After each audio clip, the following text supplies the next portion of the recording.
నమస్తే, welcome to our channel. నేను అంకిత. మాజీ మంత్రి విడుదల రజని తను చేసిన అక్రమాలు, అరాచకాలు ఇవన్నీ చూసుకుంటే ఇప్పుడు హోంశాఖ మంత్రి అనిత దగ్గరకు వెళ్ళాయి. సో అసలు ఇప్పుడు ఇవన్నీ హోంశాఖ మంత్రి అనిత దగ్గరకు వెళ్ళిన తర్వాత ఇప్పుడు జరగబోయే తీవ్రతలు ఎలా ఉంటాయి, అసలు దీనిపైన ఎలాంటి చర్యలు తీసుకోబోతున్నారు అన్న టాపిక్ పైన డిస్కస్ చేయడానికి నాతో పాటు సీనియర్ జర్నలిస్ట్ సిఎస్ఆర్ ఉన్నారు. ఆయనతో మాట్లాడదాం. Hi sir. హలో. సో ఇప్పుడు చూస్తే అవన్నీ హోంశాఖ మంత్రి అనిత దగ్గరికి వెళ్ళినట్లు తెలుస్తుంది. అయితే ఈ కేసు ఎలా ఉండబోతుంది అంటే మెయిన్గా చూసుకుంటే జగనన్న కాలనీల మీదే ఎక్కువగా ఆవిడ పైన కేసులు ఉన్నాయి. సో ఇవన్నీ ఎట్లా చూస్తారంటే మొన్నటి వరకు వచ్చింది ఏంటంటే జగనన్న కాలనీలో ఆవిడేదో దోపిడీ చేశారు అనేది ఆమె మీద వచ్చినటువంటి ఆరోపణలు. ఇప్పుడు లేటెస్ట్గా వచ్చినటువంటి ఆరోపణలు ఏంటంటే శ్రీ లక్ష్మీ బాలాజీ స్టోన్ క్రషర్స్ అనేటువంటి సంస్థ యజమాని చలపతిరావు అనే అతను కంప్లైంట్ చేశారు తాజాగా. ఓకే. కంప్లైంట్ చేసి పోలీసులకి, ఆ తర్వాత హోమ్ మినిస్టర్ అనిత గారిని కలిశారు. అనిత గారిని కలిసి ఆ రోజు ఏం జరిగింది, మాజీ మంత్రి విడుదల రజనీ గారు ఏ విధంగా బ్లాక్మెయిల్ చేశారు అవన్నీ కూడా ఎక్స్ప్లెయిన్ చేయడం జరిగింది. యాక్చువల్గా ఈ మధ్యకాలంలో మంత్రులందరూ కూడా ప్రజా దర్బార్ నిర్వహిస్తున్నారు. ఆ ప్రజా దర్బార్లో వస్తున్నటువంటి కంప్లైంట్స్ అన్నీ కూడా ఇవే. వైఎస్ఆర్ కాంగ్రెస్ పార్టీకి సంబంధించినటువంటి మాజీ మంత్రులు, మాజీ ఎమ్మెల్యేలు వాళ్ళు ఏ విధంగా ప్రజల నుంచి దోచుకున్నారు, బ్లాక్మెయిల్ చేశారు, ఈ కంప్లైంట్స్ ఎక్కువ వస్తున్నాయి, ఎక్కువ మంది మీద. అందరు కాదు కానీ ఎక్కువ మంది మీద. సో ప్రత్యేకించి మాజీ మంత్రి విడుదల రజనీ గారి మీద ఇంకా ఎక్కువ వస్తున్నాయి.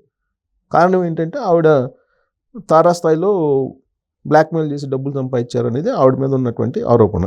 ఈవెన్ ఎన్నికల ముందు కూడా టికెట్స్ ఇప్పిస్తానని చెప్పి కొంతమంది దగ్గర డబ్బులు వసూలు చేశారనేది ఆవిడ మీద ఉన్న ప్రధానమైనటువంటి మరొక ఆరోపణ. ఆ డీల్స్లో సజ్జల రామకృష్ణారెడ్డి గారు భాగస్వామ్యం ఉంది. సజ్జల రామకృష్ణారెడ్డి గారు, విడుదల రజనీ గారు ఇద్దరు కలిసి ఈ డీల్స్ మొత్తం చేశారు. బ్లాక్మెయిల్ వ్యవహారాలు, అలాగే టికెట్లు ఇప్పిస్తానని చెప్పి డబ్బులు వసూలు చేయటాలు ఇవన్నీ చేశారు అనేది అప్పుడు ఎలక్షన్ ముందే వచ్చినటువంటి ఒక న్యూస్. ఆ తర్వాత ఆ టికెట్స్ ఇప్పిస్తారని చెప్పి ఎవరికైతే చెప్పారో ఈవిడ, వాళ్ళు దగ్గర నుంచి ఒక 6 కోట్లు ఏమో తీసుకుంటే దాంట్లో సగం డబ్బులు మళ్ళీ రిటర్న్ కూడా చేయటం జరిగింది. ఓకే. సో ఇదంతా అందరికీ తెలిసినటువంటి అంశమే. అది ఇప్పుడు తాజాగా వచ్చింది ఏంటంటే శ్రీ లక్ష్మీ బాలాజీ స్టోన్ క్రషర్స్ దగ్గర ఆమె 5 కోట్లు డిమాండ్ చేశారు. 5 కోట్లు డిమాండ్ చేసి ఆ తర్వాత 2,50,00,000 తీసుకున్నారు అనేది ఇప్పుడు అతను చేసినటువంటి కంప్లైంట్. ఇప్పుడు చలపతిరావు, అతని పార్ట్నర్ ఇంకొక అతను ఉన్నారు, వాళ్ళిద్దరు కలిసి హోంమంత్రి అనిత గారి దగ్గరికి వెళ్ళి చేసినటువంటి కంప్లైంట్.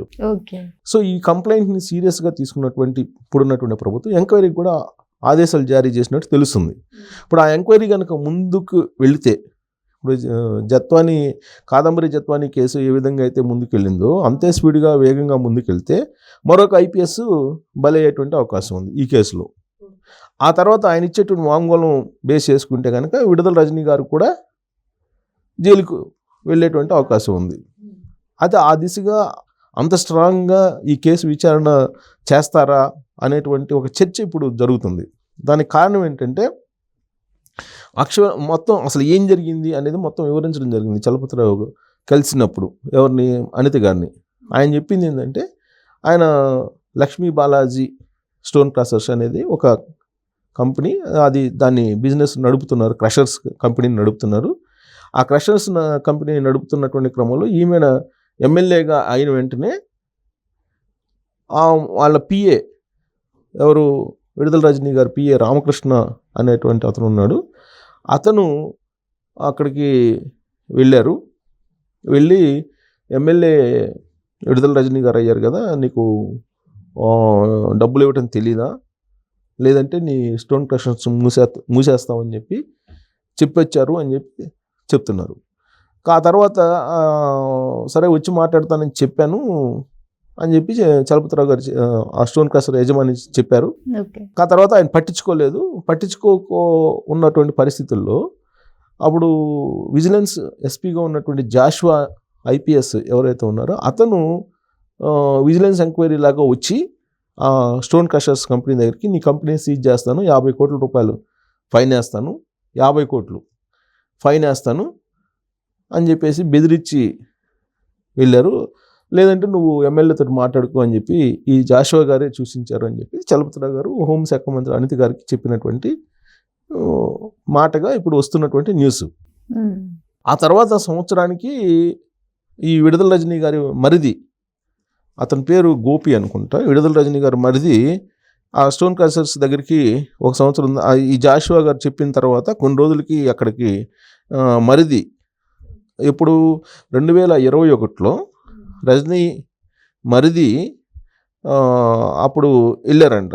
వెళ్ళి అతను చెప్పింది ఏంటంటే రజనీ మరిది పేరు గోపి అనుకుంటా, ఐ థింక్. ఓకే, సో వాళ్ళ మరిది వెళ్ళి అక్కడ చెప్పారట. ఏం చెప్పారు? తనకి 10 లక్షలు, తర్వాత పిఏ రామకృష్ణకి 10 లక్షలు, అలాగే ఎమ్మెల్యే గారికి 2 కోట్లు ఫైనల్గా ఇవ్వమని చెప్పేసి వార్నింగ్ ఇచ్చారు. వార్నింగ్ ఇవ్వడంతో మార్చి 4వ తారీఖున 2021లో చిలకలూరుపేట దగ్గర నుండి పురుషోత్తంపట్నంలో ఉన్న ఇంటి వద్దకు డబ్బులు తీసుకెళ్ళి ఇచ్చాను అని చెప్పి చలపతిరావు చెప్తున్నారు.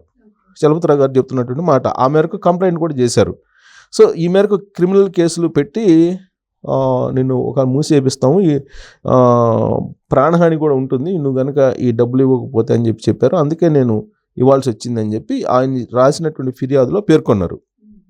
సో కాబట్టి ఇది ఒకవైపేమో ఫైనాన్షియల్ ఇష్యూ, ఇంకొక వైపేమో క్రిమినల్ ఇష్యూ. దాంతో వీళ్ళ లాయర్ కలిశారు. చలపతిరావు గారు లాయర్ నర్రా శ్రీనివాసరావు అని అవుతుంది. వీళ్ళిద్దరు కలిసి ఎవరికి హోమ్ మినిస్టర్కి వివరించి ఈ మొత్తం చెప్పారు. సో దీంతో విడుదల రజనీ గారి మీద ఇప్పటివరకు ఉన్నటువంటి కంప్లైంట్స్ అన్నీ ఒక ఎత్తు అయితే, ఈ కంప్లైంట్ మరొక ఎత్తుగా కనిపిస్తుంది. ఎందుకంటే 2.5 కోట్ల రూపాయల సుమారుగా డీల్ ఇది. అంతకుముందు ఏంది, జగనన్న కాలనీల్లో భూములు లాక్కున్నారు రైతుల దగ్గర, వాళ్ళ దగ్గర తక్కువ రేటుకి లాగేసుకున్నారు. ఆ తక్కువ రేటుకి లాగేసుకున్న భూముల్ని గవర్నమెంట్కి ఆవిడ జగనన్న కాలనీకి ఇచ్చి ఎక్కువ గవర్నమెంట్ నుంచి లబ్ధి పొందారు అనేటువంటి ఆరోపణలు ఆవిడ మీద ఉన్నాయి. అందుకే రైతులందరూ కూడా ముందుకు వచ్చి ఆవిడ మీద కంప్లైంట్ చేయడం జరిగింది. కంప్లైంట్ చేసి మా భూములు మాకు ఇవ్వాలని చెప్పేసి తెలుగుదేశం పార్టీ నిర్వహించిన ప్రజాదర్బార్లో వాళ్ళు పోయి కంప్లైంట్స్ ఇవ్వడం జరిగింది. గ్రీవెన్స్ సెల్లో, ప్రజాదర్బార్లో. సో అదొక కేసు అయితే, అంతకుముందు ఎలక్షన్ ముందేమో ఎమ్మెల్యేలకు టికెట్లు ఇప్పిస్తారని కేసు ఒకటైతే, ఇప్పుడు ఈ క్రషర్స్కి సంబంధించినటువంటి దందాది బయటకు వచ్చింది. ఈ వస్తున్నటువంటి క్రమంలో అసలు ఆమె మొత్తం టెన్యూర్లో 2019లో ఆవిడ ఎమ్మెల్యే అయ్యారు, ఆ తర్వాత మినిస్టర్ అయ్యారు. సో మినిస్టర్గా ఉన్నప్పుడు చాలామంది మెడికల్కి సంబంధించినటువంటి వాళ్ళు, మెడికల్ వైద్య ఆరోగ్య శాఖ కాబట్టి ఈ వైద్య రంగంలో ఉన్నటువంటి వాళ్ళు కొంతమంది ప్రైవేట్ డాక్టర్స్ కానీ, ఈ కార్పొరేట్ హాస్పిటల్స్, తర్వాత మెడికల్ కిట్స్, మెడికల్కి సంబంధించి ఇన్ఫ్రాస్ట్రక్చర్కి సంబంధించి కొనుగోలు విషయంలో కానీ కొన్ని కంపెనీల దగ్గర ఈవిడ బ్లాక్మెయిల్ చేసి డబ్బులు తీసుకున్నారు అనేది ఆరోపణ ఇప్పుడు వస్తుంది. ఇప్పటి వరకు మనం ఏం చూసాం, స్టోన్ క్రషర్స్ ఇవే చూసాం. ఇప్పుడు అసలు మెడికల్కి సంబంధించిన వైద్య ఆరోగ్య శాఖలో ఏం జరిగింది, దందాలు ఏం జరిగినాయి అన్నీ కూడా బయటకు రాబోతున్నాయి అని చెప్పేసి ఇప్పుడు తెలుస్తుంది. ఈ ఆవిడ మొత్తం సంబంధించిన క్రిమినల్ కేసు పెట్టి ఆవిడ మీద విచారణకి ఆదేశించాలి అనేది ఇప్పుడు ఉన్నటువంటి ప్రభుత్వం యొక్క ఆలోచన. ఆ విచారణకి ఆదేశిస్తే, అలాగే కాల్ఫర్ చేస్తే, ఆవిడ కారణంగా ఎవరెవరు నష్టపోయారు, ఎవరెవరు బ్లాక్మెయిల్కి గురి అయ్యారు అనేది కనుక కాల్ఫర్ చేస్తే ప్రభుత్వం, కంప్లైంట్స్ అనేకం వచ్చేటువంటి అవకాశం ఉంది అని చెప్పి అంటున్నారు. అంటే మల్టిపుల్గా క్రిమినల్ కేసులు నమోదయ్యేటువంటి అవకాశం ఉంది ఆ మీద. ప్రభుత్వం కనుక సీరియస్గా విచారణకు ఆదేశిస్తే అప్పుడు ఇవి ఖచ్చితంగా జైలుకి వెళ్ళేటువంటి అవకాశాలు లేకపోలేదు. ఆల్రెడీ ఇప్పటికే నందిగం సురేష్ వెళ్ళారు, తెలుగుదేశం పార్టీ కేంద్ర కార్యాలయం మీద దాడి చేసినందుకు. మిగతా వాళ్ళు ఆల్రెడీ విచారణకు హాజరయ్యారు, వాళ్ళు కూడా కొంతమంది వెళ్ళేటువంటి అవకాశం ఉంది. సో వాళ్ళందరిది ఒక ఎత్తు అయితే, ఈవిడ విడుదల రజనీ గారిది మరొక ఎత్తు. పైగా ఆమె సోషల్ మీడియాలో చాలా హైప్లో ఉంటారు. ప్లస్ సోషల్ మీడియాలో ఈవిడ ఒక స్టార్. అందుకే అందరూ ఈవిడ ఏం చేసింది అనే దాని మీద కాన్సన్ట్రేషన్ ఎక్కువ పెరిగింది.